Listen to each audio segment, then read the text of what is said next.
buenas tardes tengan todos ustedes.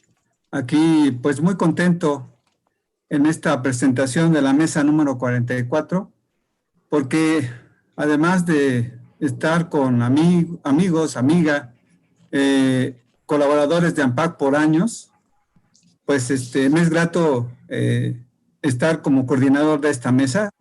Yo me llamo Rafael Reyes y la mesa 44 va a tratar acerca del análisis psicoanalítico del mito. Un trabajo para mí muy interesante porque ejemplifica y da cuenta de todo un trabajo que los integrantes de la mesa han estado participando a lo largo de 5 años en un taller que se ha venido desarrollando, que se llama Taller del Seminario de Mitos y Psicoanálisis. Es muy grato para mí presentarles. La presentación va a ser, cada uno de ellos algunos van a leer su trabajo, otros van a presentar algunas diapositivas y cada uno de ellos va a estar tomando la palabra siguiendo al antecesor. Y todos los compañeros son psiquiatras, son psicoanalistas, todos son de AMPAC, y se me olvidaba lo más importante también, que estamos en nuestro congreso que se ha intitulado Inconscientes por Modernos, ¿no? Entonces, les presento el doctor Abraham Manzano del Castillo. Él va a iniciar nuestro seminario. Posteriormente, la doctora María del Carmen Trejo Pérez. Y tercer lugar, el doctor Alfredo Alcántara Camarena. Y finalmente va a terminar Luis Javier Sandoval García. Me es muy grato y sin más, dejamos la palabra a Abraham.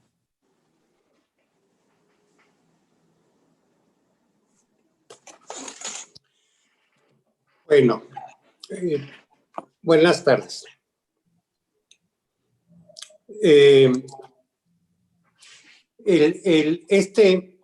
Esta idea de este trabajo salió precisamente en una de la revisión del mito por ahí de febrero, marzo de este año, y entonces para mí fue de gran importancia el que pudiéramos pensarlo a través del psicoanálisis. La que sigue, por favor. Bueno, propongo pensar el mito como generador de conceptos que se integran a aspectos psíquicos de las comunidades.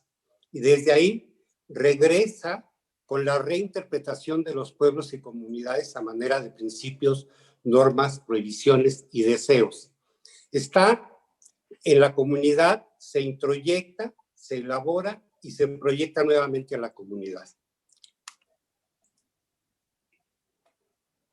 Bueno, Mircea Eliades es quien ha trabajado muchísimo para poder definir el mito distinto de otros procesos literarios, de relatos, etcétera, y lo define para encasillarlo en una situación muy especial.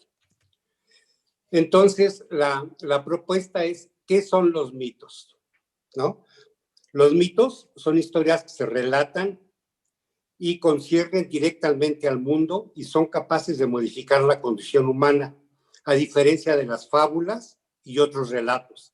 Desde el psicoanálisis podríamos comprender cómo son capaces de delinear conductas, acciones de los pueblos de manera inconsciente.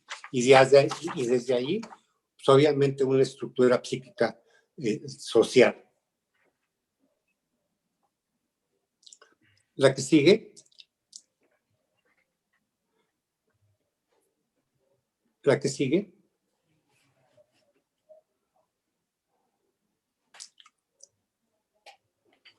Bueno,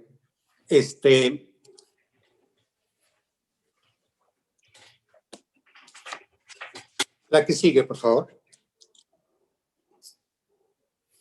Podríamos pensarlo desde la teoría de Winnicott, sobre todo en esta parte donde habla del objeto transicional, pero el objeto transicional, lo más importante es que genera fenómenos transicionales.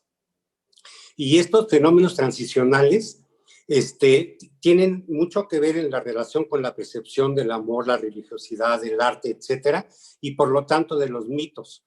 Los mitos se inscriben en una parte en donde ni están totalmente dentro de un aparato psíquico, social, grupal, etcétera, ni tampoco fuera. Bion, también, la que sigue, por favor. Bion también nos da alguna herramienta teórica, si nosotros lo pensamos, como este fenómeno del reverie, en donde la comunidad y sus necesidades proyectan hacia el grupo social de manera inconsciente elementos beta, se elaboran en el mito y devuelve elementos alfa simbólicos para que pueda ser empleado y perdurable. Y de esa manera el mito cobra una significación inconsciente y finalmente consciente. La que sigue. Después de analizar los relatos ligados a las comunidades, esto nos lo propone Roger Caillois, dice, y lo que él menciona en relación a la producción mitopoética de las comunidades, él dice, el mito es donde se percibe más en carne viva la colusión de los postulados más secretos, más virulentos del psiquismo individual y de las presiones más imperativas y más sorprendentes de la existencia social. Y así lo liga de lo social antropológico a lo psicoanalítico. Esto es muy importante porque es de los autores que nos van a estar dando, que nos van a estar dando esta posibilidad de ligar lo psicoanalítico y lo sociológico. La que sigue, por favor. Bueno, obviamente,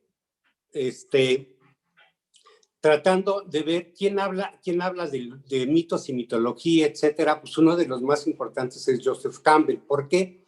En su libro El héroe de las 1000 máscaras y los símbolos del mito, él propone algo así como que los mitos también tienen una necesidad de coexistencia de otros seres y que es el héroe, ¿no? Entonces, hablando de los símbolos, dice que la que sigue, por favor. Allí. Hablando de los símbolos, nos dice, porque los símbolos de la mitología no son fabricados, no pueden encargarse, inventarse o suprimirse, son productos espontáneos de la psique y cada uno de ellos, los mitos, llevan dentro de sí mismo intacta la fuerza germinal de su fuente. Esto es muy importante porque Roger Caillois en esta cita nos habla de la liga muy importante entre lo psicológico, yo diría lo psicoanalítico y lo social. La que sigue. Obviamente, Freud, no solo en El porvenir de una ilusión, sino en varios de sus estudios, él habla de la mitología y habla de los héroes y habla de todos estos aspectos básicamente sociológicos y psicoanalíticos del mito y los héroes. Bueno, la que sigue, por favor. Les comentaba de Joseph Campbell, que nos habla de las características de los héroes, y los héroes generalmente tienen en todas las comunidades, en todos los mitos, unas características, ¿no? Tienen un origen, tienen un desarrollo y tienen un final, y todos pueden ir a un lugar, ya sea el Olimpo, el cielo, etcétera. Y esta parte de cómo nace el héroe mitológico, cuáles son los papeles que tiene la Tierra, piensen en cualquiera de todos los mitos. ¿Y cuáles son los finales de los héroes? Van a ver que también tiene una situación que pudiéramos considerar nosotros como universal. Este es otro punto muy importante. Bueno, Otto Rank, en relación el mito del nacimiento del héroe, en relación a esto, él toma tres hipótesis contemporáneas para él. Y una es el pensamiento elemental de Adolf Bastian, de 1868. Es decir, que hay un pensamiento básico, etcétera, y que ese pensamiento va a ser más o menos universal, pero no acaba de definir precisamente la amplitud en geografía y en tiempo. Otra hipótesis que menciona Otto Rank es la comunidad originaria de Banff, en donde hay una comunidad originaria, en donde por ahí existe el nacimiento de los mitos, probablemente en la cultura indoeuropea en tiempos muy remotos, y de ahí por las migraciones se va trasladando de un punto a otro de manera geográfica. La teoría de las migraciones, complementaria de la comunidad originaria, es la tercera idea que trae Brown en 1864 de interdependencia de estructuras míticas. Esto es muy importante. ¿Por qué? Porque de todas estas teorías que revisó Otto Rank, ninguna aclara de dónde vino ni dónde se formó el mito. Esto es muy importante. En relación al carácter de estos movimientos de la mente humana, el estudio psicológico del contenido esencial pudiera ayudar a revelar la fuente desde la cual ha influido uniformemente en todos los tiempos y en todos los lugares un idéntico contenido del mito, aunque no se haya comprobado una conexión geográfica. Revisando después a Carlos García Gual, él hace una propuesta de definición moderna del mito, y él dice: mito es un relato tradicional que evoca la actuación memorable y paradigmática de personajes excepcionales en un tiempo prestigioso y lejano. Bueno, aquí lo que yo quisiera recalcar es que todos los estudiosos del mito a lo largo de todos los tiempos nos describen qué es el mito, pero la comprensión psicoanalítica es entender que el mito es proveniente de la capacidad mitopoyética del humano y de la humanidad, y que a través de la corteza cerebral y el área frontal debe tener pensamientos similares en todos los desarrollos. El mito es una función meramente humana. Ese es para terminar.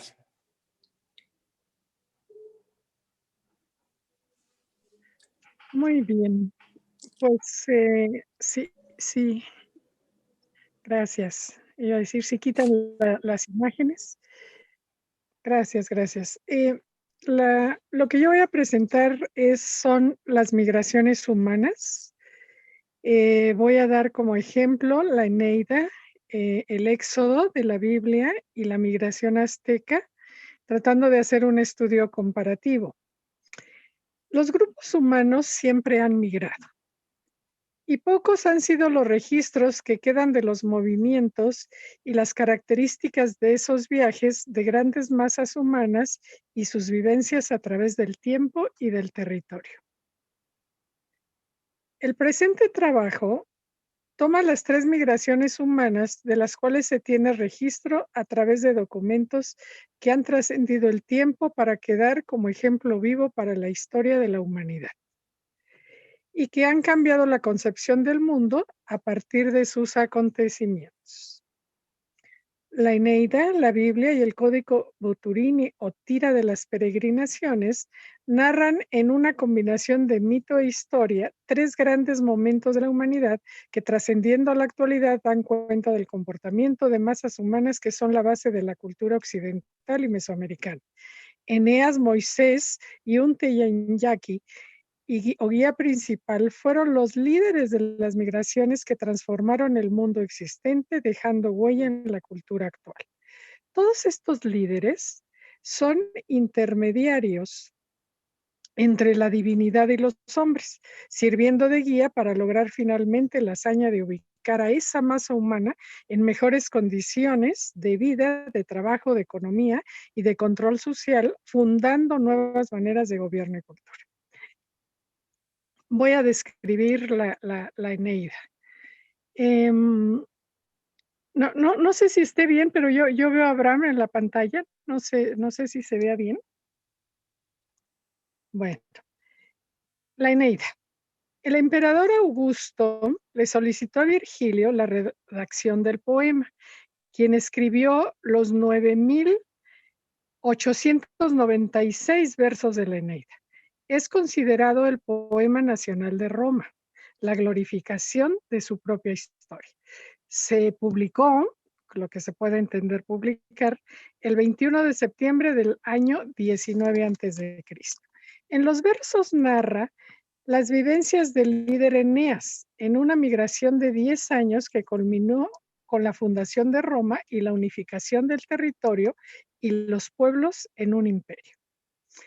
En los versos narra las vivencias del líder Eneas en una migración de 10 años que culminó con la fundación de Roma, la unificación del territorio y los pueblos en un imperio. Publio Virgilio Marón nació en el 70 a.C. y murió en el 19 a.C. Y esta obra fue escrita entre el 29 y el 19 a.C. Es considerado como una de las obras emblemáticas. Este poema no lo terminó y antes de su muerte dijo que lo destruyeran, pero los desobedeció por suerte y es que lo conocemos hasta ahora. Narra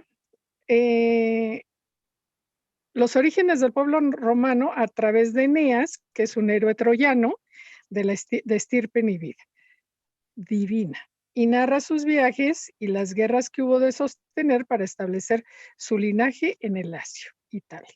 Su finalidad concreta era conseguir que los romanos estuvieran orgullosos de serlo, y que se sintieran herederos de los dioses y de los héroes que habían forjado su historia nacional y sobre todo exaltar la figura de Augusto, que fue quien lo mandó a hacer, como materialización y eclosión del glorioso destino de Roma. Lo que esta obra representa en la historia del mundo es la configuración de la cultura occidental, impuso un ideal pacifista con la finalidad de enseñar al pueblo a vivir en paz. Eneas es un héroe investido de la misión divina.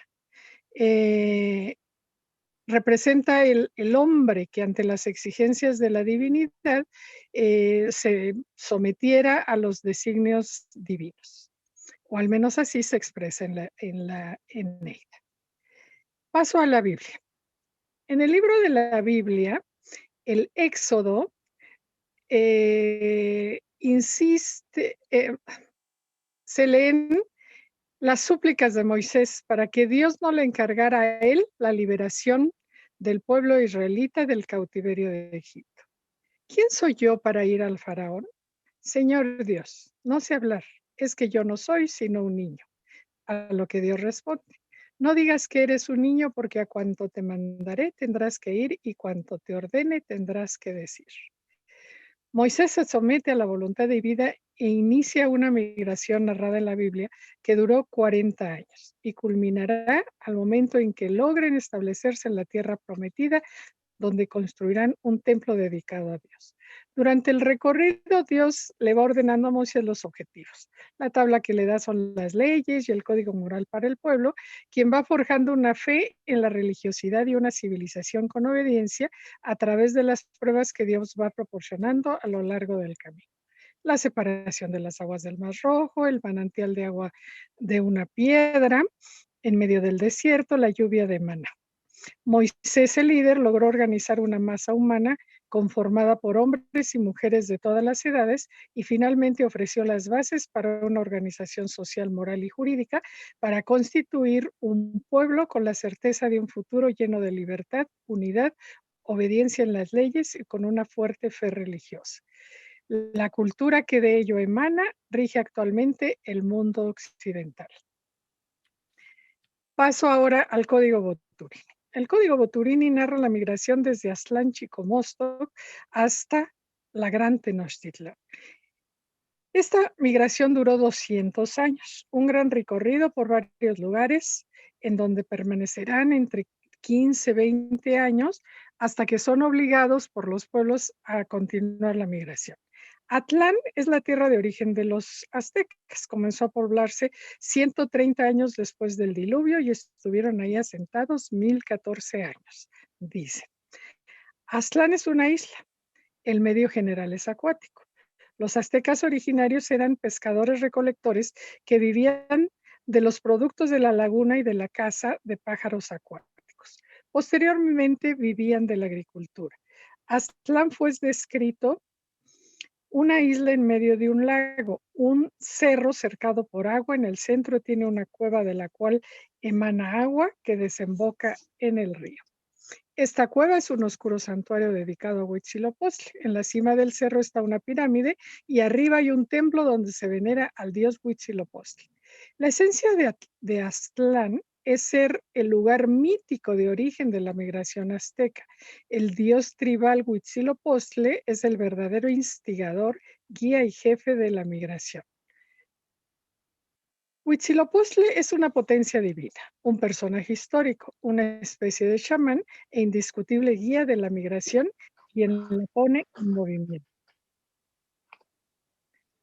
Alfredo, si puedes cerrar tu micrófono, por favor. El primer paso, acto fundador de la peregrinación, se da al cruzar por el agua para llegar a tierra firme. Una vez ahí, la tribu no cesará de errar en busca de las señales. Los aztecas eligieron el instante de este paso como inicio de la cuenta del tiempo.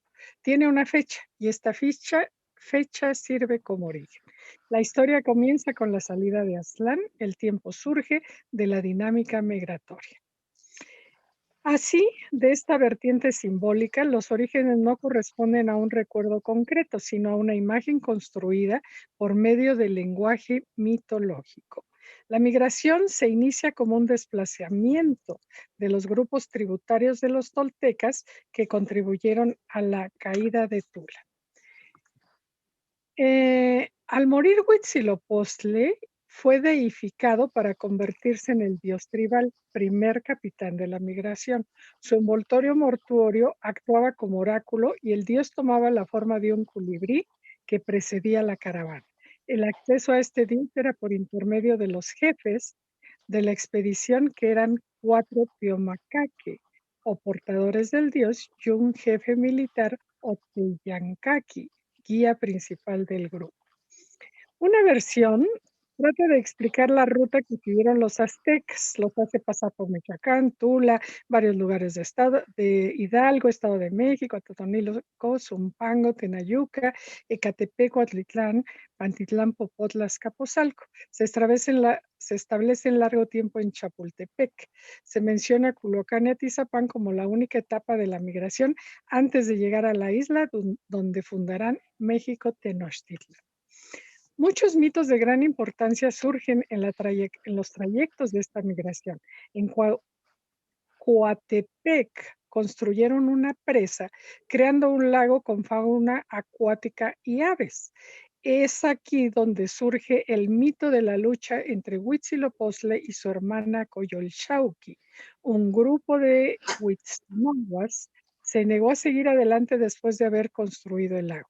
Estos rebeldes eran encabezados por Coyolxauhqui y fueron sometidos y sacrificados por la gente de Huitzilopochtli, quien ordenó destruir la presa y continuar la marcha. A partir de este momento, el sacrificio humano va a ser símbolo del poder mexica. La migración de los mexicas termina cuando llegan a un islote donde identifican los símbolos, la piedra, el nopal, el águila devorando una serpiente, y fundan México Tenochtitlán en el año 1325. Conclusiones.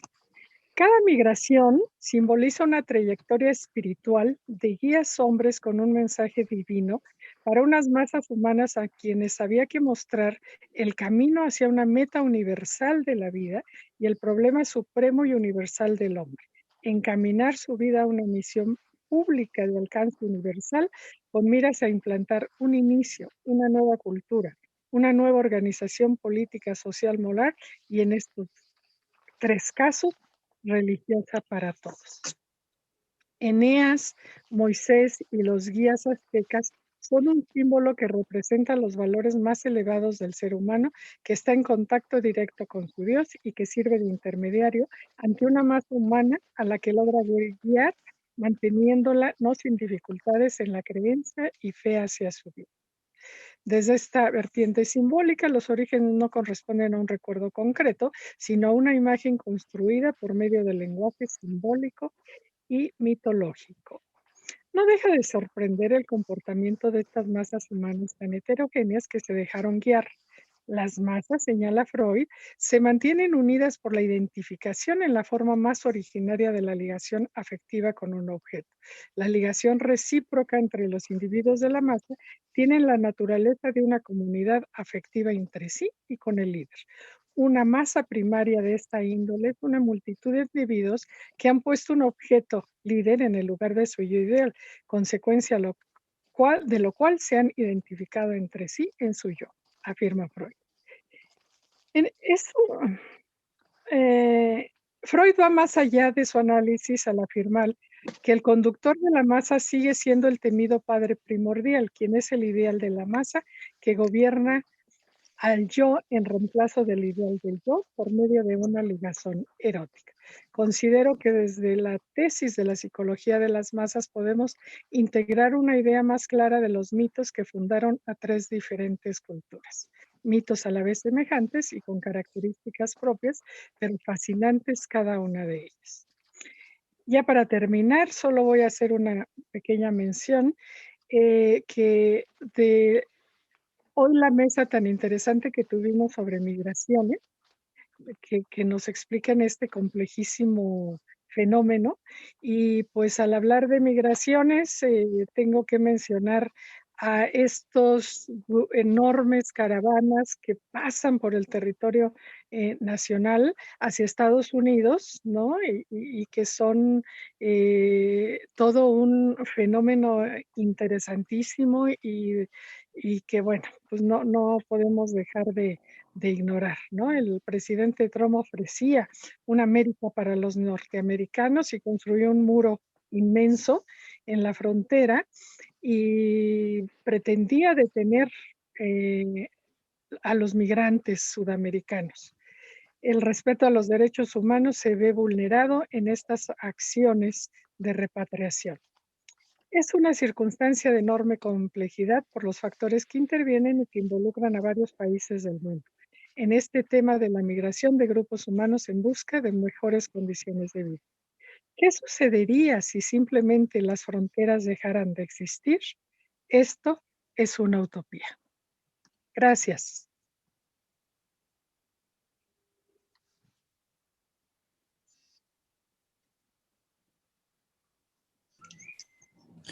Muchas gracias, Carmen.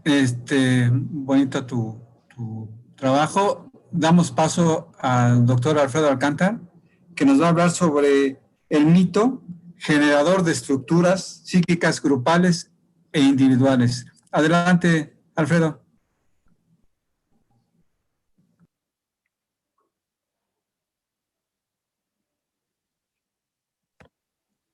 Por Alfredo Alcántar. La pérdida del sentimiento de comunidad es la muerte.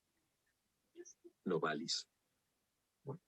Objetivo: señalar la relevancia de los vínculos intersubjetivos, comunitarios y sociales para hacer posible la creación de imágenes y llevarlas a la expresión creativa en el lenguaje como discurso comunicativo en lo intersubjetivo, o como obra de creación en la poesía, los mitos y la literatura. 1. Integrarse en un grupo implica verse ante otro y otros semejantes o disímbolos. Reconocerse en otro es admitir la semejanza o la identificación que dio origen a la mismidad original. Este que soy procede de otro. Yo soy otro, es una exclamación como la eureka de Arquímedes. La imagen de sí mismo se crea ante la imagen del otro, es especular, y se reproduce siempre que afrontamos al otro en la calle o en un grupo. Esta línea de observación de procesos de integración del psiquismo conduce a la especulación lacaniana sobre lo imaginario, lo simbólico y lo real, sustentos de buena parte de su teorización. Pero en este trabajo se señala lo imaginario como una formación o acúmulo de imágenes y procesos que proceden del trabajo de la imaginación, operación psíquica encargada de la formación de representaciones de las imagos en el mundo psíquico. Y estos imagos son los prototipos inconscientes de personajes que orientan electivamente la forma en que el sujeto aprehende a los demás. Se elabora a partir de las primeras relaciones intersubjetivas reales o fantasmáticas con el ambiente familiar, dicen Laplanche y Pontalis. El imaginario como operación psíquica para forjar las significaciones de la realidad. El aparato psíquico es transformador de lo sensorial y perceptual a lo significativo y simbólico. Es la perspectiva freudiana llevada a la observación clínica de la operatividad en los conjuntos, en lo vincular y grupal. Esta condición imaginante nos permite entender cómo el sueño, el mito, el arte, las instituciones sociales son producto de los procesos del imaginario, y cómo éste funciona siempre en relación con otro u otros, a través de lo que Green denominó proceso terciario, que es función mitopoyética, solo posible en la intersubjetividad, o lo que Freud describió como preconsciente, según José Mercado. Los prototipos inconscientes originarios son, según C.G. Jung, el imago materno, paterno y fraterno. Estos imagos ponen en funcionamiento operaciones del inconsciente que fundan la pervivencia imaginaria de alguno de los participantes en la situación original del sujeto. En la vida de este ante los otros, las representaciones imaginarias regirán en gran medida sus reacciones, sentimientos y formación de imágenes. Las creaciones de todo tipo serán variantes de los imagos materna, paterna y fraternas que se hayan integrado al psiquismo durante las primeras fases del desarrollo individual. Los imagos que se elaboran como prototipos no necesariamente son semejantes a los modelos sobre los que se forjaron. Pueden ser modificaciones o deformaciones del modelo real de la madre, el padre y el hermano. La formación de estos imagos es obra de la imaginación en el campo de la vida social, cultural y artística. Es la imaginación creadora la operación que se pone en actividad proponiendo modelos modificados de los imagos básicas de la psique. Tanto el imago en la psique, como sus representaciones objetivas en obras y actos son producidas por la imaginación activa. Según el propio Jung, la imagen que nos formamos de un objeto humano está, en gran medida, condicionada subjetivamente. En la psicología práctica, por lo tanto, sería conveniente hacer una rigurosa distinción entre la imagen o imago de un hombre y su verdadera existencia. Debido a su origen extremadamente subjetivo, el imago es con más frecuencia una imagen de un complejo funcional subjetivo que el objeto en sí. En el tratamiento analítico de productos inconscientes, es esencial no suponer que el imago es idéntico al objeto, es mejor tomarlo como una imagen de la relación subjetiva con el objeto. 2. En los agrupamientos la presencia de otro y otros activa la facultad de imaginar y es entonces que se representan los imagos y se suelen proyectar sobre sujetos reales o personajes de ficción. Se reacciona ante estos sujetos y personajes con actitudes corteses, reverenciales, hostiles o serviles, según el imago que esté rigiendo la representación durante el encuentro. Ya que los imagos son resultados o consecuencias de experiencias personales que se combinan con las imágenes arquetípicas del inconsciente colectivo. Y que como todo lo inconsciente se experimenta en la proyección. Los procesos transferenciales en el trabajo psicoterapéutico analítico se desarrollan en función de los imagos y su administración en la relación con otro u otros. Citaré aquí afirmaciones de André Green que me parecen adecuadas al comentario presente. La civilización tiende a establecer relaciones humanas que favorezcan el eros de las pulsiones de amor y de vida, oponiéndose al predominio de las pulsiones destructivas. La civilización se vincula con la función de los ideales. Y un poco más adelante en el mismo contexto afirma, Una de las tareas de la sublimación colectiva es promover, por la vía de los ideales, algunos destinos pulsionales que estarán en el origen de formaciones tales como la mitología, la religión, el derecho, las reglas matrimoniales, los intercambios económicos, el arte, etc. Es decir, todo aquello que constituye la esencia de la cultura.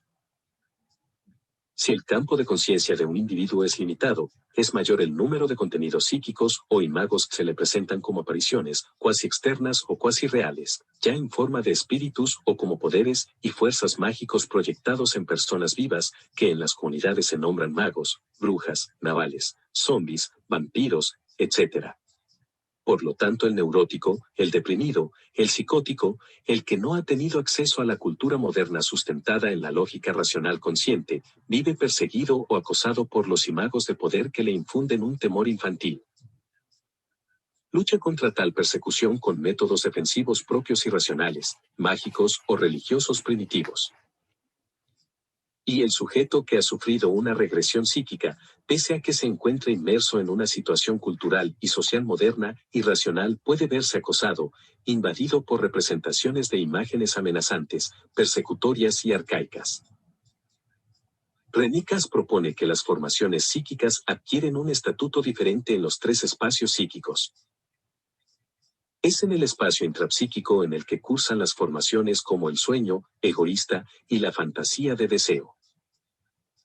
En el espacio transpsíquico cursan los sueños transgeneracionales y las fantasías originarias. En el espacio interpsíquico del grupo, y el vínculo que se aprecia el espacio onírico, los sueños comunes y compartidos. Y se observa la estructura distributiva de la fantasía. Esas fantasías originarias que en la teorización de Jung emanan del inconsciente colectivo.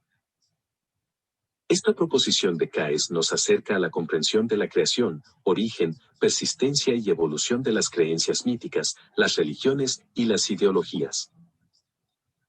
Los sueños comunes y compartidos pueden considerarse como la base de las creencias comunitarias de los primitivos y fuerza que impulsa a la transmisión de los mitos tribales, comunitarios y de grandes conjuntos culturales. Lo mismo ocurre con las creencias religiosas y las ideologías. La convivencia con otro, y muchos otros admite y divulga el compartir las fantasías y los sueños colectivos, que según afirmaba Freud, son el origen de los grandes mitos que conocemos. Toda palabra es un conjuro. Ese espíritu al que se llama, aparece. Novalis. El mito adquiere una dimensión, un estatuto de verdad o de realidad psíquica, en tanto es efecto o producto de una creación y reproducción del sujeto individual y de la colectividad en la que el sujeto interactúa. En antropología se establece que la creencia mítica procede de un actuar, de un rito tribal primitivo que es inducido por una necesidad surgida de la fantasía inconsciente en la colectividad. El rito, al repetirse en el panorama colectivo, requiere un sustrato colectivo de creencia que explique y otorgue sentido al actuar del rito. Por ejemplo, el ritual del sacrificio humano sangriento culminante con la extracción del corazón palpitante entre los antiguos habitantes de México, adquiría sentido trascendental con la creencia mítica en la demanda de los dioses por la sangre humana y por el órgano central de la vida, como se consideraba al Yolotl, corazón, en náhuatl. Los dioses exigían el cumplimiento del compromiso con el hombre de continuar con la alianza de permitir la vida humana a cambio de ofrendas de sangre para dar vida y movimiento al sol. Dice A. Green 2005, al fin de cuentas, si debiéramos insistir en un solo aspecto de la causalidad cultural, el acento tendría que recaer sobre su creatividad. Pero esa creatividad no se expresa en el vacío. Para existir necesita instrumentos que saca del lenguaje y de los recursos de la psique, la imaginación mítica y la legislación del superior, productos del sistema religioso, del arte, el derecho, etc., todos ellos campos específicamente culturales. En las sesiones de psicoanálisis grupal surgen participaciones de alguno o más de los integrantes del grupo en forma de discurso en el que comparten fantasías diurnas o sueños que han sido facilitados por su presencia en el grupo y por la estimulación en la producción de recuerdos, fantasías o las propias formaciones oníricas. En las asociaciones es posible que el sueño de alguno evoque el recuerdo de imágenes o relatos míticos, de otros sueños o de experiencias y fantasías de los participantes en la actividad grupal. Esos efectos grupales permiten suponer que, en las convivencias comunitarias primitivas de la humanidad, los hechos psíquicos y su relato ante los otros pueden formar un sustrato discursivo y de contenidos psíquicos que construirán las bases de la mitología y la cultura del grupo, la tribu y la comunidad mayor, como las ciudades y las formaciones culturales complejas. Por ejemplo, el sueño anhelante de un guía tribal como Huitziltzoch entre los primitivos aztecas de Aztlán-Chicomostoc, por salir de un medio de agobiante sumisión ante los dueños del lugar, forjó el relato mítico de un lugar lejano, pero mejor para la tribu que el guía dirigía por aquel tiempo. El sueño se convirtió en relato, en mito, y el proceso inicial fue una actividad intensa de transformación psíquica, de pulsiones de rebelión, de enfrentamiento, de huida y búsqueda de una condición mejor para sí mismo y la tribu. El sueño compartido constituyó un mito motivante, una creencia comunal para movilizarse socialmente y obtener cambios en su condición humana.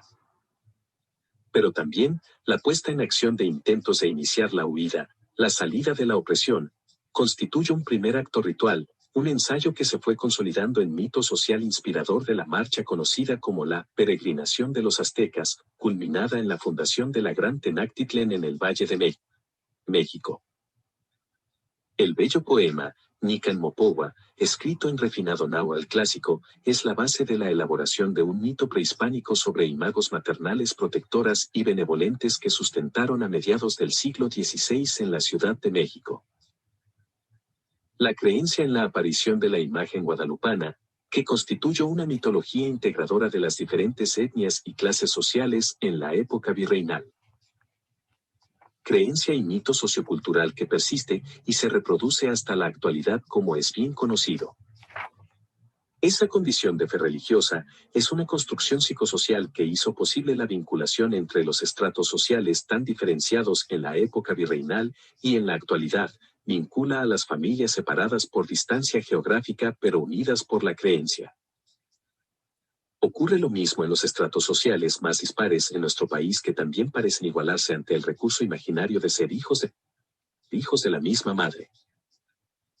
Estos elementos imaginarios y míticos, creaciones evidenciadas en la cultura, proceden del proceso creativo singular y colectivo, se constituyen en poderosos organizadores. Pues, como dicen los grandes teóricos del psiquismo grupal, Ancieux, Caes, Bernard, lo grupal es organizado por lo imaginario. Y es que siempre hay una imagen, escena o fantasía inconsciente que organiza los vínculos, los diferentes tipos de vínculos en las estructuras sociales relacionales, pareja, familia, grupo o institución, dice Mercado. Y continúo la cita. Así es como nos explicamos y comprendemos por qué el mito, o los mitos, son los organizadores de lo social y el producto de lo social, el por qué a través de los mitos se nos propone el entendimiento del psiquismo individual, mito de Edipo, mito estructurante. El mito que estructura a cada familia o a cada pueblo, y como cada familia, grupo o comunidad es producto de su mito y como éste es a la vez producto de su interrelación. Afirmación acorde con el pensamiento de Green, que al respecto dice: la proyección sobre el sujeto no implica sustracción de la colectividad, sino más bien interiorización de los fundamentos de la vida colectiva. 3. René Caes, en su experiencia con grupos de formación, observó que en la dinámica intersubjetiva se presentan momentos distintos. Uno de ellos, de carácter creativo, que abre paso a la sociabilidad, a la superación de hostilidades y tensiones, es el momento mitopoético, en el cual se crean condiciones imaginarias prospectivas que abren paso a condiciones de evolución favorable del agrupamiento y la convivencia. Como ejemplo de esta condición mitopoética propongo el siguiente hecho de observación de un grupo. Se trata de una fracción de una organización clandestina que en los años 70 organizó actividades tendentes a provocar la revolución socialista en México. Una parte del grupo pequeño y de la organización toda era proclive a la acción violenta, armada y sin miramientos contra el gobierno y las organizaciones policíacas. Otra fracción, encabezada por un líder reflexivo y teorizador, Buscaba consolidar la organización, educar a los participantes, teorizar en torno a las posibilidades del triunfo y en las acciones que habría que emprender para lograrlo, evitando la destrucción, la muerte y la persecución provocadas por acciones violentas simplemente. Construir la teoría para fundamentar la acción pensada y consecuente que condujera a obtener triunfos y a lograr que la organización alcanzara el poder político por medio del crecimiento progresivo de la misma organización y de la constante evolución de la producción teórica. Esta última forma de organización y de acción puede considerarse de condición mitopoyética. Su oponente fue una posición autodestructiva que terminó por provocar mayor persecución y el aplastamiento total de la organización por las fuerzas represivas del Estado. Para precisar la noción de lo imaginario, Mercado dice, es en esta instancia de transformación, a través de los mecanismos de condensación, desplazamiento y simbolización, donde se produce la sublimación, como la capacidad de transformar el placer de órgano por el placer de representación y que transforma el mundo biológico instintivo en mundo de símbolos y significados.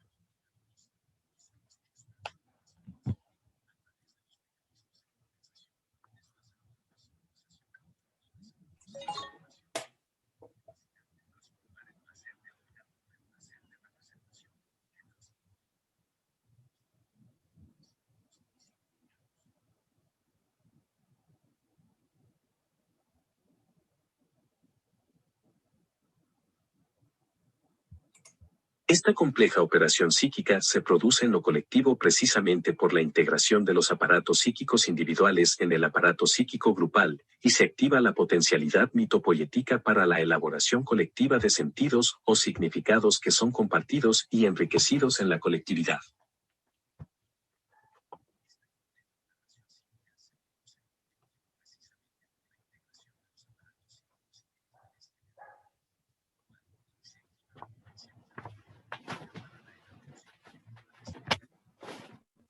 Que son compartidos y enriquecidos en la colectividad.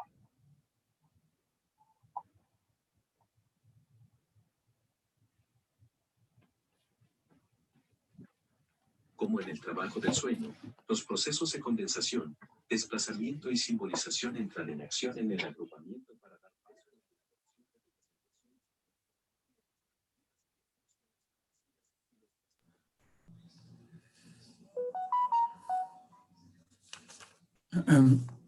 Sí, parece que hay alguna dificultad ahorita con el audio de Alfredo. No sé si me escuchas, Alfredo, si escuchas que hay problemas en el audio de tu presentación. Ya terminó. Ya terminó mi presentación. Ah, ok. Hay que dejar de compartir pantalla. Muy bien.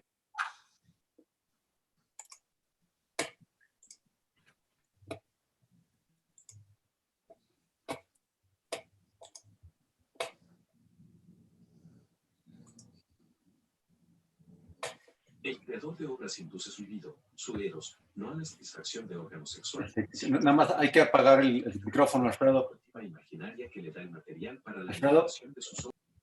Ahí está.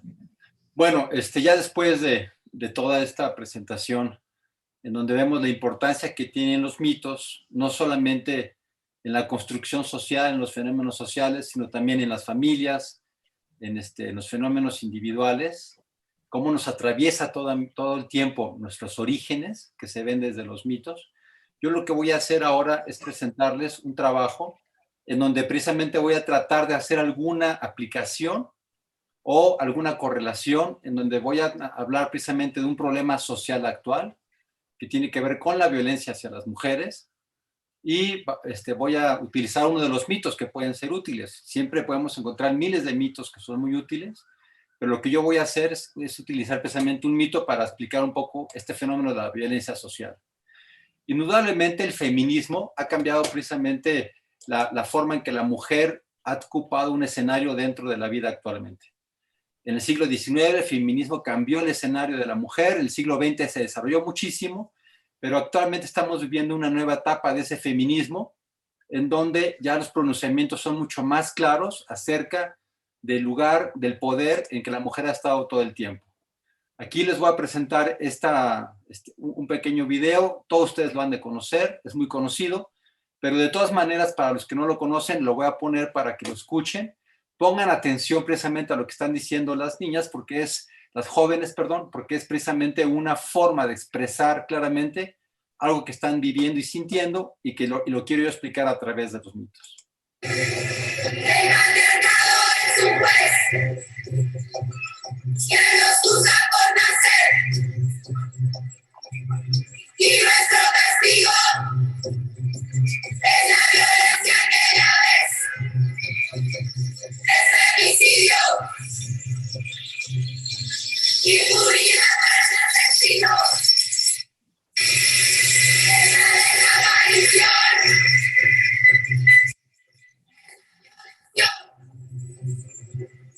Y la culpa no era mía, ni dónde estaba, ni cómo decía. Y la culpa no era mía, ni dónde estaba, ni cómo decía. Y la culpa no era mía, ni dónde estaba, ni cómo decía. Y la culpa no era mía, ni dónde estaba, ni cómo decía. El violador eras tú. El violador eres tú. Son los magos, los jueces, el Estado,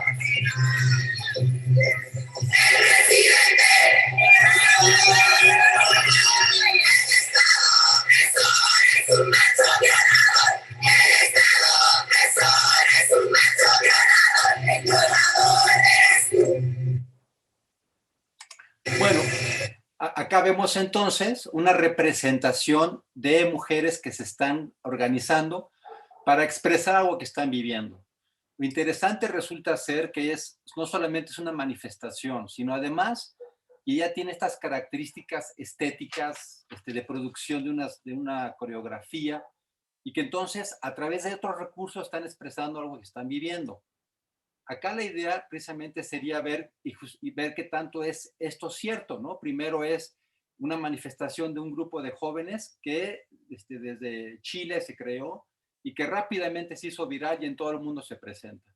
Acá les presento precisamente lo que nos dice Animal Político de las mujeres víctimas de homicidios dolosos y feminicidios en México, y aquí está por años. El último año es 2020, pero nada más empieza en abril.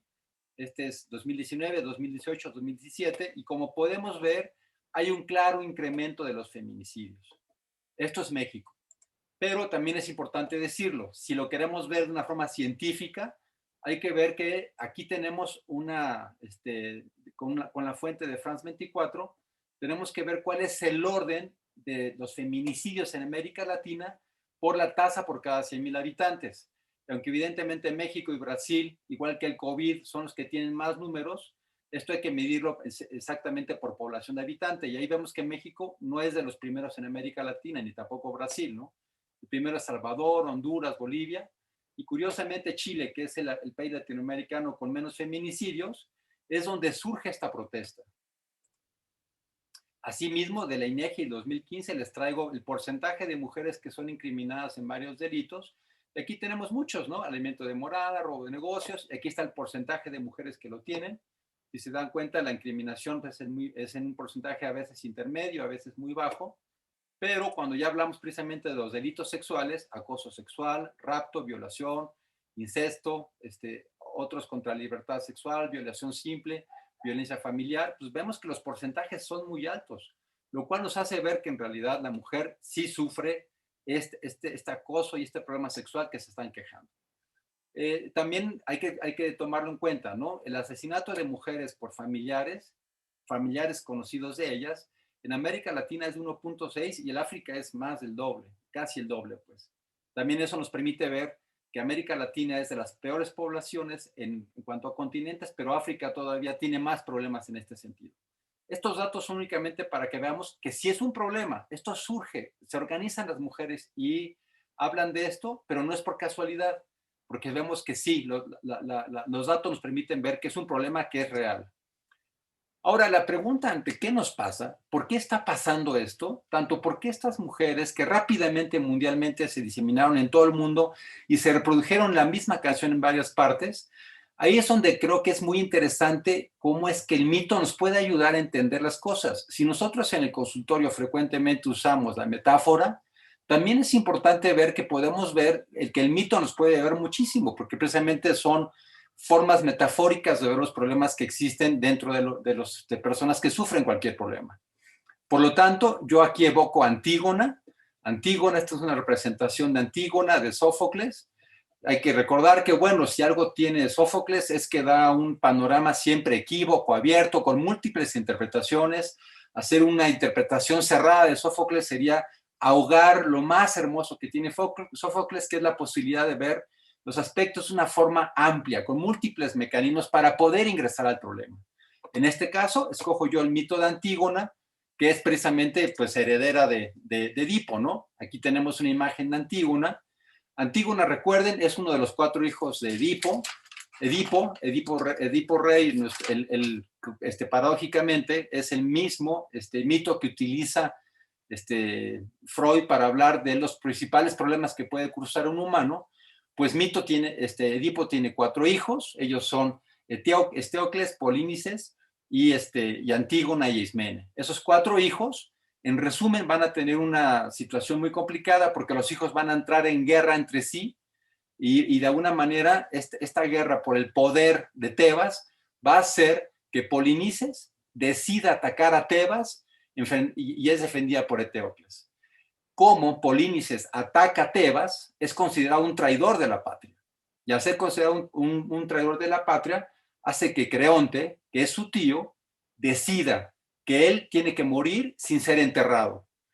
Lo que se conoce de Antígona siempre, aunque tiene yo que múltiples interpretaciones, pero lo que se conoce de Antígona es que ella, a pesar de que la ley diga cosas, a pesar de que el poder dictamine cierta situación, ella valientemente todo el tiempo intenta que su hermano sea sepultado. Y es por eso conocida Antígona, ¿no? Por esa gran valentía. De todas maneras, es muchas cosas más, pero para este trabajo en particular vamos a ir viendo nomás puntos importantes, si no nos perdemos. Acá les traigo a Casirer, que es un pensador del siglo XX muy importante. En Filosofía de las Formas Simbólicas, les leo textual lo que él dice, para que veamos cómo a través de los mitos y la estética a veces podemos entender mejor las cosas. Textual, dice Casirer: los productos de la fantasía mítica y estética no son reacciones a las impresiones que obran desde afuera sobre el espíritu, sino más bien auténticas acciones espirituales. Ya en las primeras y en cierto sentido más primitivas manifestaciones de mito, resulta claro que no tenemos que vernoslas con un mero reflejo del ser, sino con una peculiar elaboración y manifestación creadora. En palabras de un experto.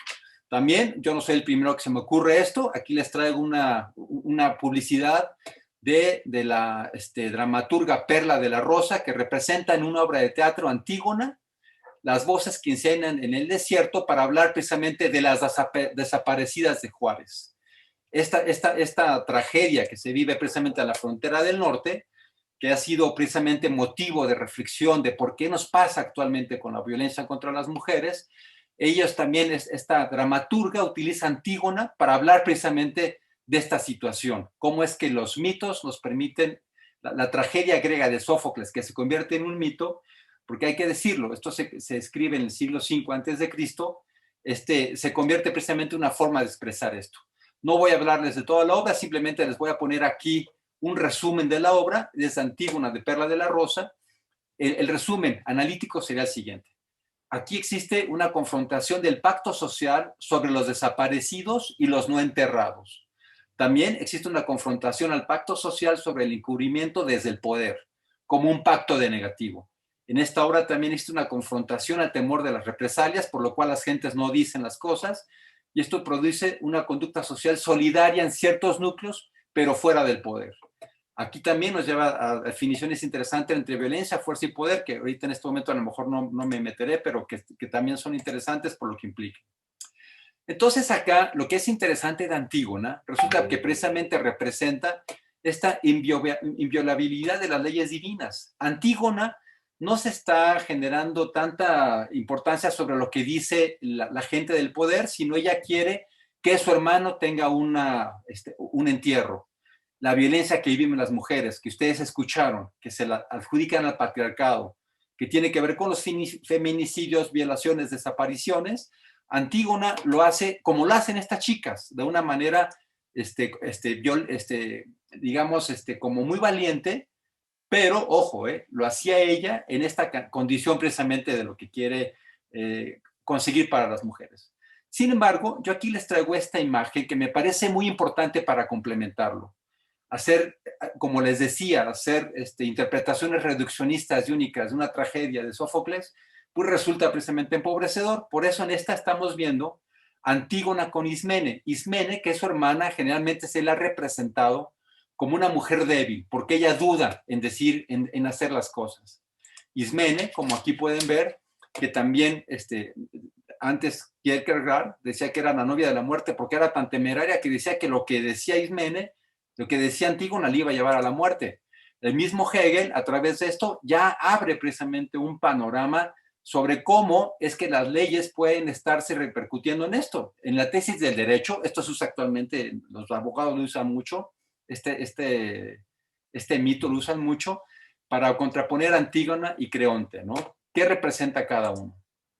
Antígona representa el derecho natural, representa la ley divina, representa un poco lo más femenino, lo organizado antropológico, el entierro de los muertos, mientras que Creonte representa el derecho escrito, la ley jurídica, que se podría representar por el patriarcado, que a través de un castigo ejemplar, esto es muy importante decirle que no es nepotismo, porque hay que decirlo, Polinices era el novio de su hija, él podría haberse quedado callado y no se queda callado. Por eso también representa la ley del padre de Lacan. De alguna manera es como una forma también de decir que las leyes se tienen que cumplir. Pero como el entierro es un organizador general, entonces de alguna manera desde los inicios mitológicos, en la mitopoiesis del principio de las culturas humanas, el entierro siempre ha sido algo como muy importante y eso estaría representado precisamente por lo mismo. Entonces acá un poco para ir cerrando, la idea es que el mitos, que es griego, que es oral, que es una historia no fechada y no fechable, se convierte después en logos. En el siglo V a.C. aparece la forma de ver las cosas de una forma más científica y lo interesante es que en el siglo XX el logos se ha transformado en mitología. Estamos llenos de pensadores en el siglo XX, Campbell, Gadamer, García Wall, Cassirer, Duménil, Durán, Kirk, Bernat, que nos han llenado de una riqueza para ver cómo la mitología también a nivel académico tiene mucho que decirnos. Y lo interesante de eso es que Logos, que precisamente derivó en la filosofía de las ciencias y que es escrito, busca la verdad objetiva. Sin embargo, la mitología posteriormente pues se convierte en la ciencia humana y aquí es donde entra mucho el psicoanálisis porque la mitología también está muy en contacto con el inconsciente. Le importa lo polifónico, le importa lo complejo, por lo tanto nos representa una nueva forma de ver. Y hablando precisamente de CAI, si hablamos a nivel de violencia, en el círculo vicioso donde la violencia manifiesta está en lo consciente, en lo que estamos viendo, en lo inconsciente vemos que hay conflictos individuales y grupales no resueltos, y si tomamos en cuenta a Castoriadis, ese mismo círculo vicioso que lo que se ve externamente se vería en la violencia estructural ideológica que se ve de forma implícita en el imaginario social que muy bien describe Castoriadis. Por lo anterior, para terminar, únicamente les traigo esta propuesta en donde precisamente la idea es que tengamos una visión cíclica. Y traigo una imagen que tiene que ver con la mitología prehispánica, la nuestra, la que había en Mesoamérica. Y aquí tenemos varias representaciones. En el centro tenemos, si se dan cuenta, esta visión cíclica. El mundo se entendía por un área que era la que precisamente aquí se representa muy bien. Son representaciones de López Austin. La Tierra se entendía en esta zona. El espacio y el cielo se entendían en esta zona que llamaba Chagnautopan, en lo que se representaba en el área terrestre era Tlaquitap, y lo que era precisamente el infierno, el inframundo, era el Chignahuimictlán. Esto es importante porque esto es una visión cíclica. Lo que iba al inframundo subía otra vez a la vida y volvía a regresar. ¿Por qué traigo esto? Y esto se representa, inclusive aquí están los señores de la muerte, 9 señores de la muerte con los aves de la vida.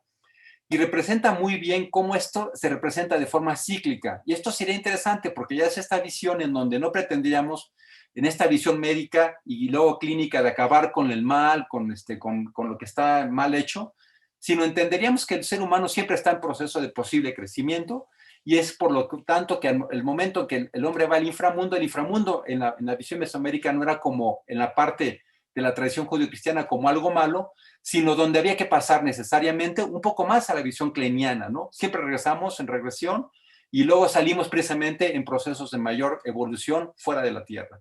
Es otra forma de contemplarlo a nivel de un proceso cíclico.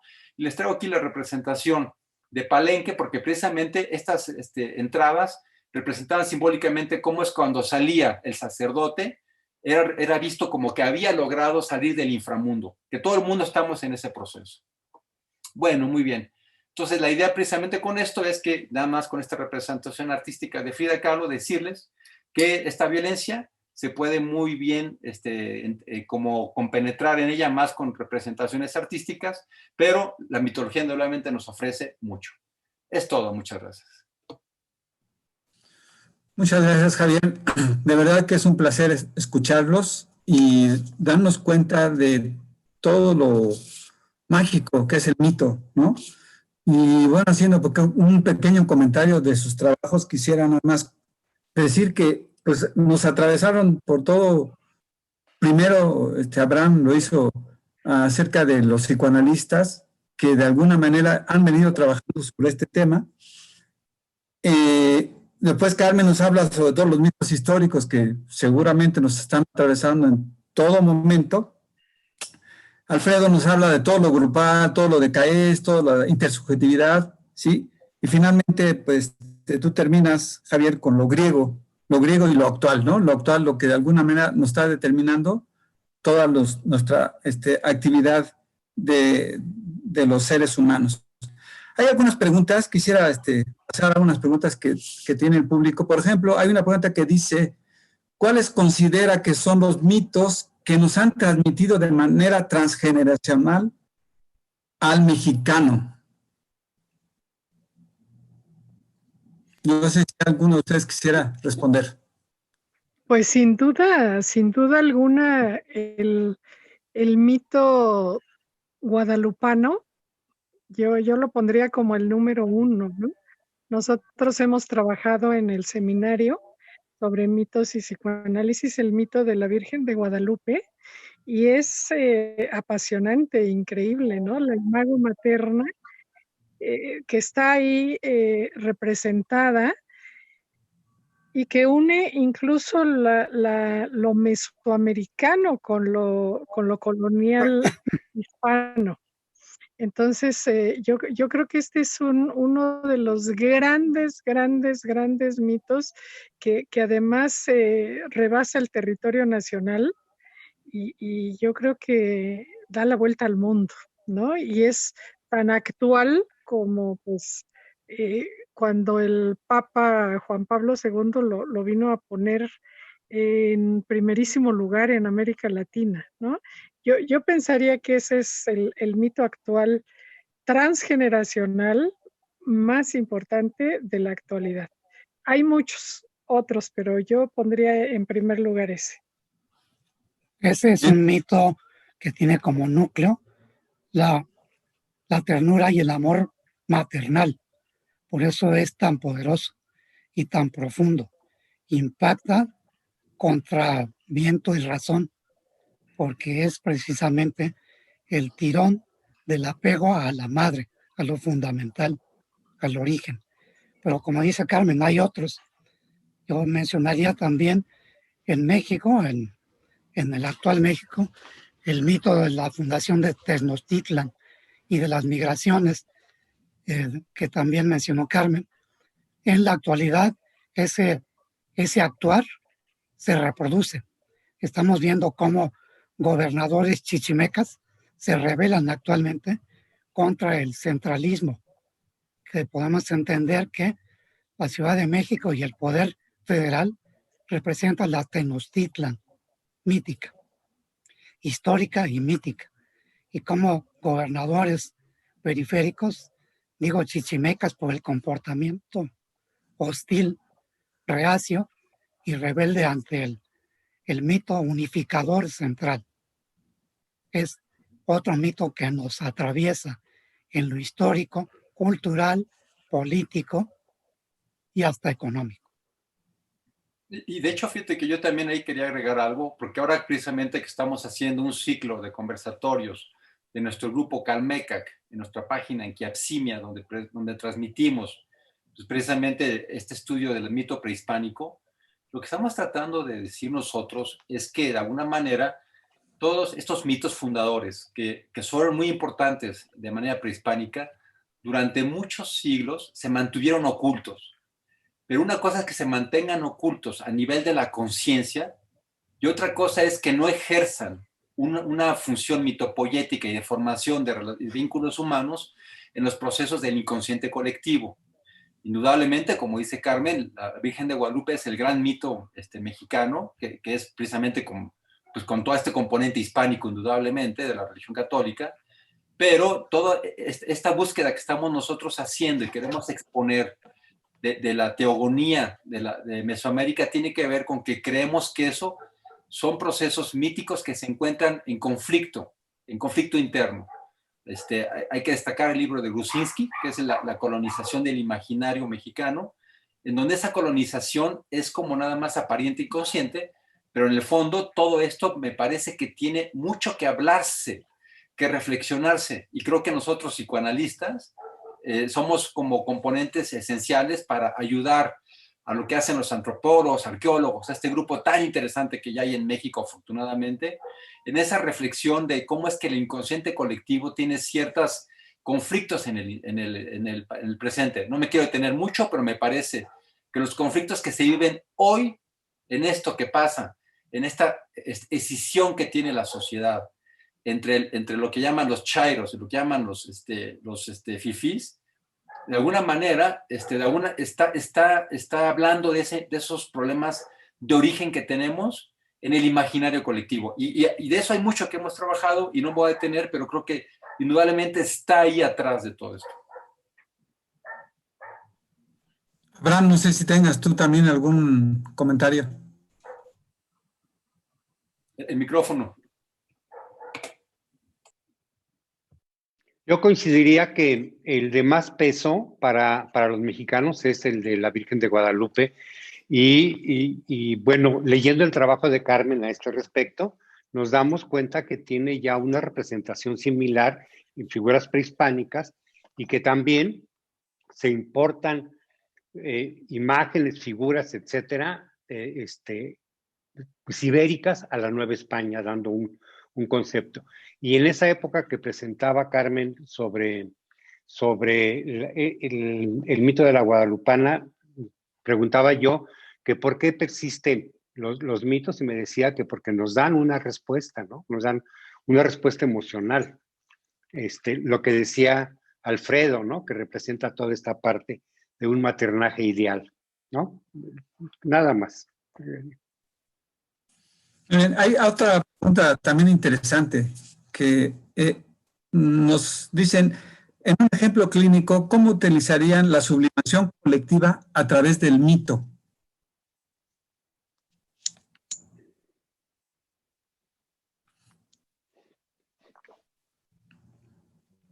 Alfredo, tu micrófono. Alfredo, tu micrófono.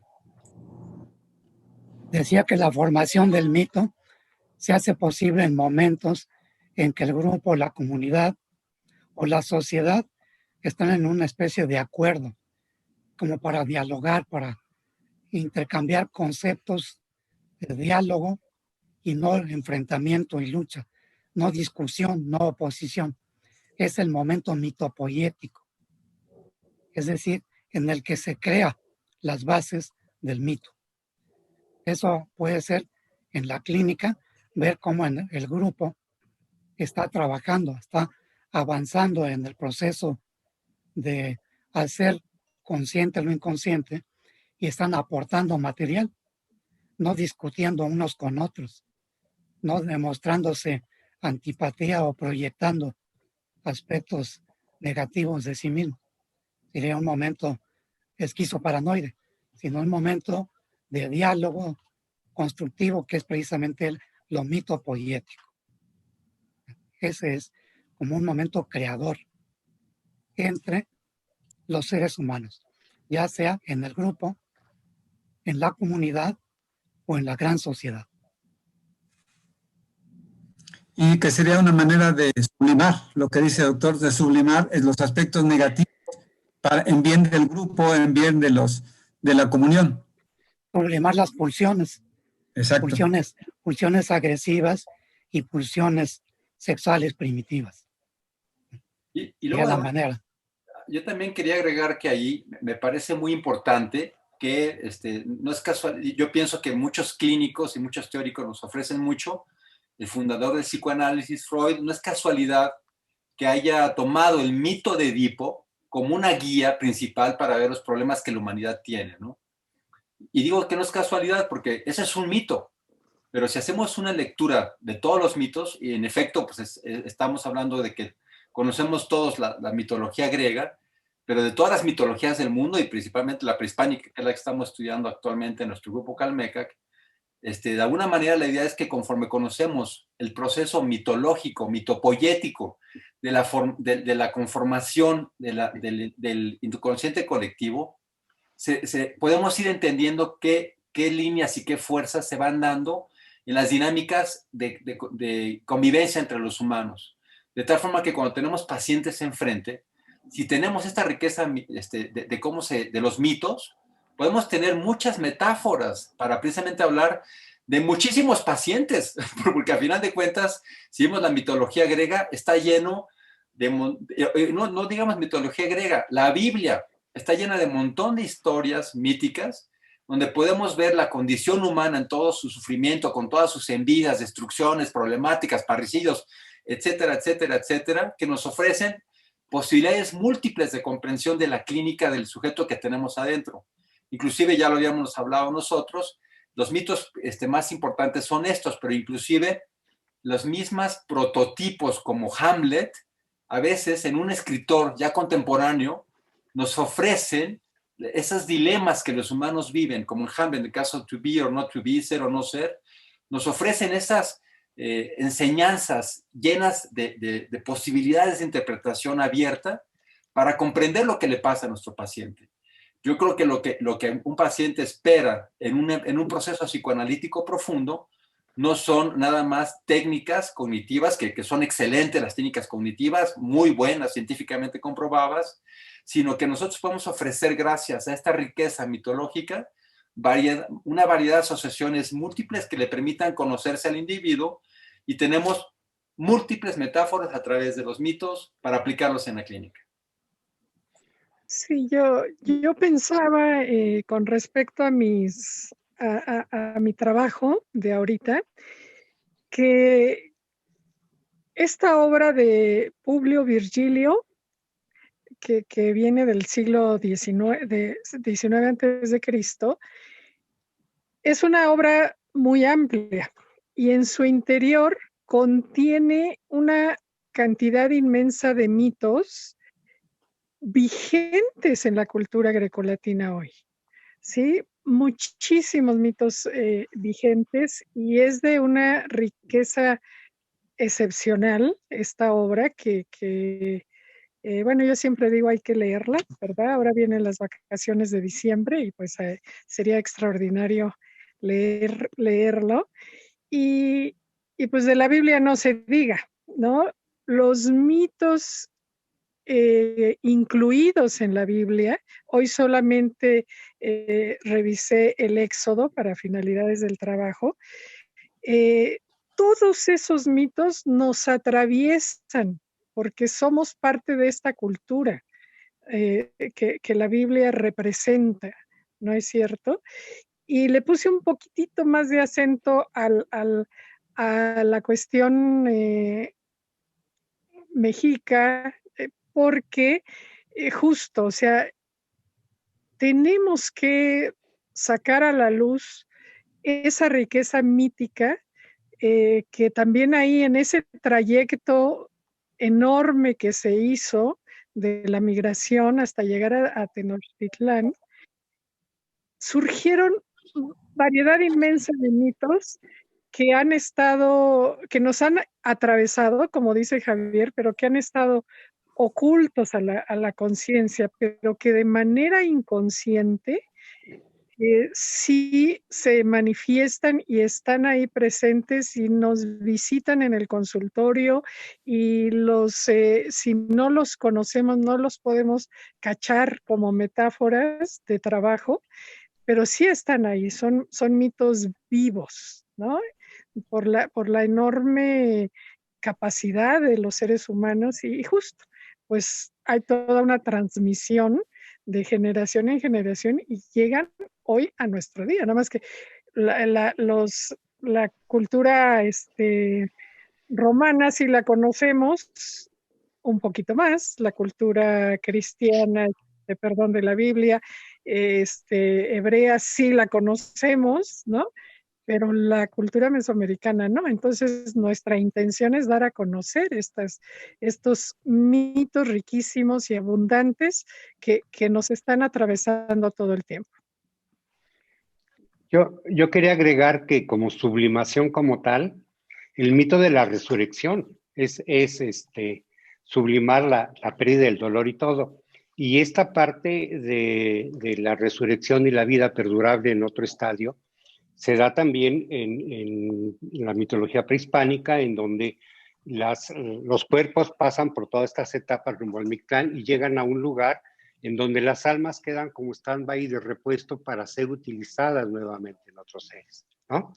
Entonces, para mí, como sublimación, pensaría en este concepto más conocido de la resurrección.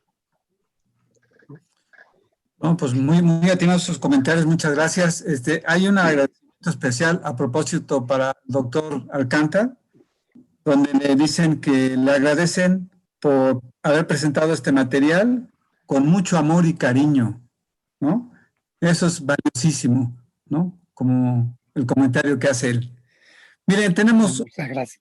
quizá tengamos una última pregunta y pasemos a sus comentarios finales. La pregunta es un poquito para Abraham. Dice, ¿cómo la función de continente-contenido planteada por Bion es un proceso social por el que perdura el mito?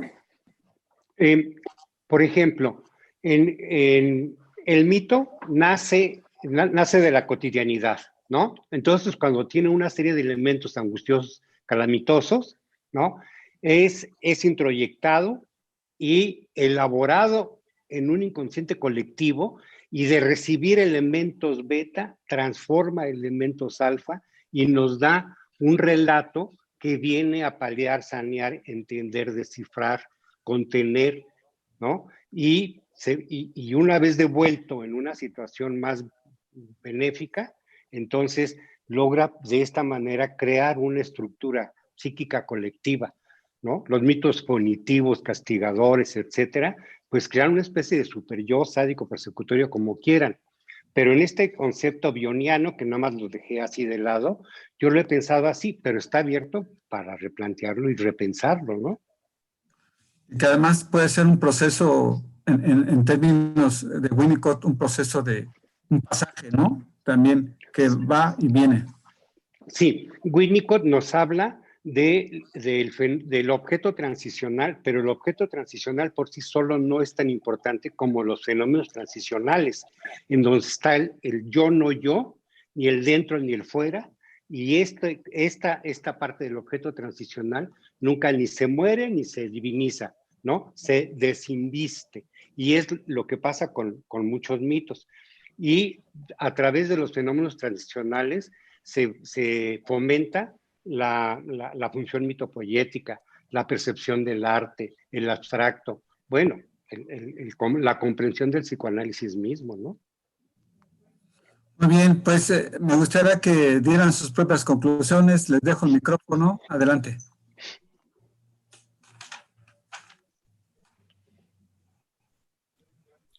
Yo dejaría el cierre para Javier, que siento que tiene una idea más holística.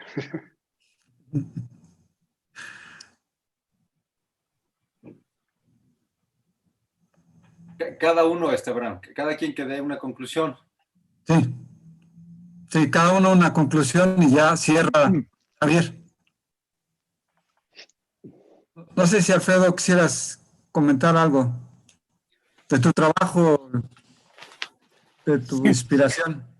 Sí, bueno, el trabajo es básicamente teórico, pero intenté dar ejemplos. Uno de los ejemplos que no se concluyó por la rapidez de la lectura es el de un grupo guerrillero en los años 70. Es muy conocida la historia de la Liga 23 de septiembre. Estoy estudiando ese fenómeno y estoy viendo que el momento mitopoético fue el momento de la creación, de la fusión de cantidad de grupos dispersos. Hubo un líder capaz de integrar por medio de la función mitopoética, teórica, por medio de recorrer el país convenciendo, unir a los grupos. Pero apareció la otra parte, el momento de la desconfianza, de la destrucción, de la envidia, y el momento mitopoético se sofocó. Apareció la sospecha, la posición esquizoparanoide, la hostilidad, y concluyó el proceso de esa gran agrupación en que se mataban unos con otros por la desconfianza, el temor y el odio, el resentimiento y la envidia. Todo lo contrario de lo que fue el momento mitopoético esencial, inicial. Bien, eso quería comentar. Y creo que esa mitopoiesis la podemos reproducir conscientemente en todas nuestras actividades, en los grupos de estudio, en los grupos, en los seminarios y desde luego en los grupos que AMPAC ha desarrollado, tanto terapéuticos como no terapéuticos.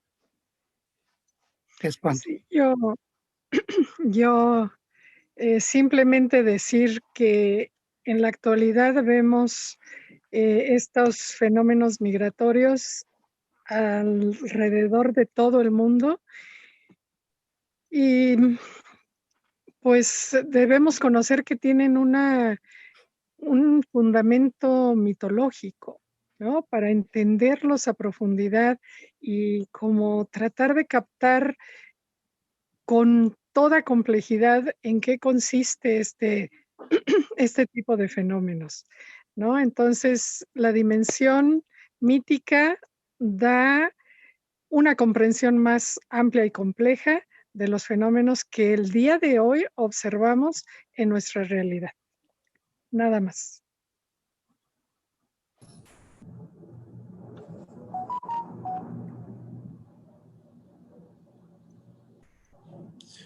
Muy bien, hay un comentario ya para finalizar, un comentario de Mario Campuzano, donde nos dice que el quehacer psicoanalítico es en sí mismo, aquí está, perdón, el mito guadalupano no solo representa a la diosa madre de todas las culturas, sino une lo indígena y lo prehispánico. Saludos, Mario.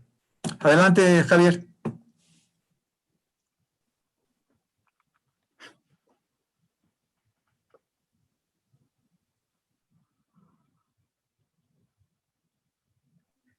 Tu micrófono, Javier.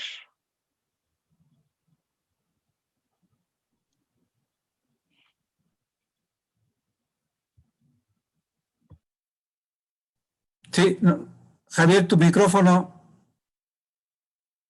no se escucha.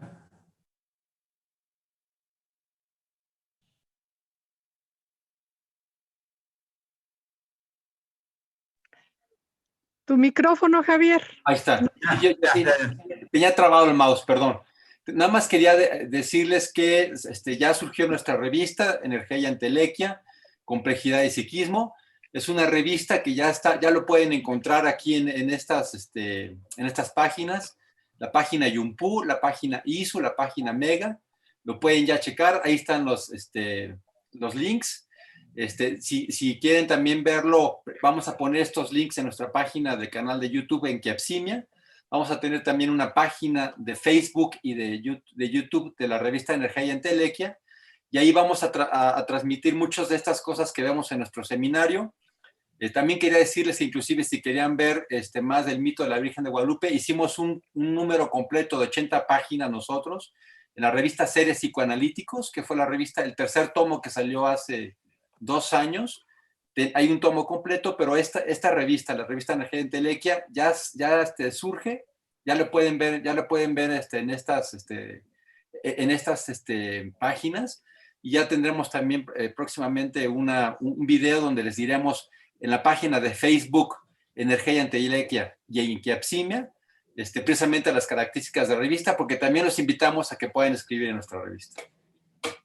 Es todo, nada más que ahora el problema es que como anda mal mi mouse, ahora quiero dejar de compartir pantalla y no puedo porque mi mouse no está sirviendo. A ver si ahí está.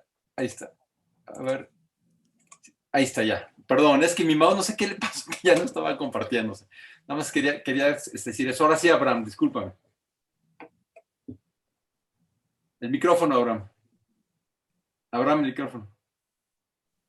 Bueno, nada más decir que desde la clínica y poder entender el mito también en esto como Jacques Derrida en relación al deconstructivismo, ¿no? Ya que el mito es un constructo, la comprensión a través del deconstructivismo nos lleva a la comprensión del proceso que desemboca en el mito, ¿no?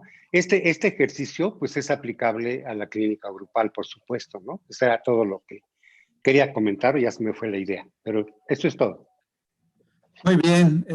Hay un comentario de Lorena Porcayo que es bastante interesante, que dice, el quehacer psicoanalítico es en sí mismo una práctica mitopoyética, necesariamente colectiva. Creo que estamos de acuerdo, ¿verdad? Con este comentario.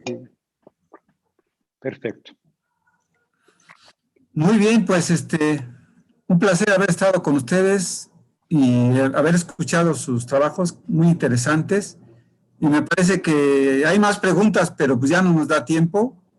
Y solamente sí nos da tiempo de despedirnos. Sigan disfrutando este congreso. Muchas gracias, Alfredo, Javier, Carmen y Abraham. Y mañana seguimos en este congreso. Buenas noches a todos. Bye.